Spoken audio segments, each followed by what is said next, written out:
দিল্লিতে কংগ্রেসের ওয়ার্কিং কমিটির বৈঠক শুরু। বৈঠকে ডেকে পাঠানো হচ্ছে অধীর চৌধুরীকে।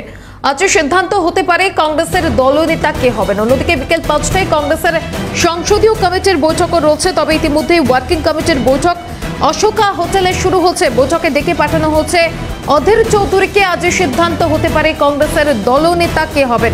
অন্যদিকে বিকেল ৫টায় সংসদীয় কমিটির বৈঠক রয়েছে এবং আজ দুটো বৈঠকে যথেষ্ট তাৎপর্যপূর্ণ বলেই মনে করা হচ্ছে। বেশ কিছু বিষয়ে আলোচনা হতে পারে। একদিকে ওয়ার্কিং কমিটির বৈঠক, অন্যদিকে সংসদীয় কমিটির বৈঠক।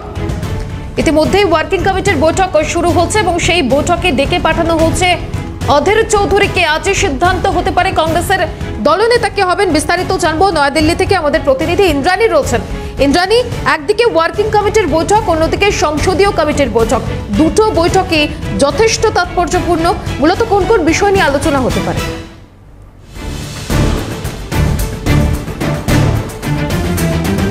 দেখো, কংগ্রেসের ওয়ার্কিং কমিটির যে বৈঠক, সেই বৈঠক কিন্তু ইতিমধ্যেই শেষ হয়ে গিয়েছে। জাস্ট এই যখন আমি তোমার সাথে কথা বলছি, খবর আসছে ঠিক বৈঠক শেষ হয়ে গিয়েছে, একে একে নেতারা বেরিয়ে আসছেন। এবং আজকের এই বৈঠকে প্রথমে তোমাকে ওয়ার্কিং কমিটির কথা বলি। ওয়ার্কিং কমিটির বৈঠকে ওপেনিং রিমার্কসে যেটা মল্লিকার্জুন খার্গে বলেছেন যে তিনি অত্যন্ত আনন্দিত যে সারা দেশের কংগ্রেসের নেতা কর্মীরা যেভাবে আগে এগিয়ে এসেছেন এবং কংগ্রেসকে ১০০ ডিজিট পার করিয়েছেন।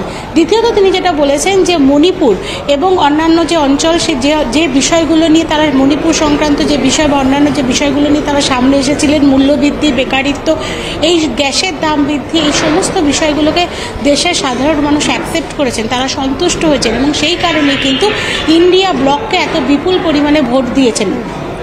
ইন্ডিয়া ব্লককে নিয়ে তারা এগিয়ে যেতে চান এবং ভবিষ্যতেও তারা ইন্ডিয়া ব্লককে নিয়ে আগে এগোবেন, এই কথা কিন্তু মল্লিকার্জুন খার্গে আজ তার বৈঠকে বলেছেন। একই সাথে উত্তরপ্রদেশের যে প্রচুর জয় পেয়েছে ইন্ডিয়া ব্লক বা কংগ্রেস বিশেষ করে, তার জন্য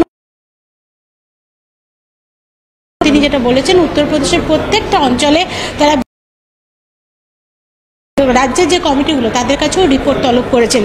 ৫টা থেকে সংসদের যে সেন্ট্রাল হলে সংসদীয় কমিটির বৈঠক আছে, সেখানে এই বিষয়ে চূড়ান্ত সিদ্ধান্ত নেওয়া হবে বলে একেবারে এবং দুটো বৈঠক যথেষ্ট তাৎপর্যপূর্ণ। আর কোন কোন বিষয় বিকেল ৫টায় সংসদীয় কমিটির বৈঠকে উঠে আসে সেদিকে আমাদের নজর থাকবে। আপাতত ধন্যবাদ তোমাকে। তবে এই গোটা বিষয়টা নিয়ে কি কি রাজনৈতিক প্রতিক্রিয়া উঠে এসেছে শোনাবো। মনে প্রাণে চাইবো যে রাহুল গান্ধী বিরোধী দলের নেতা হন।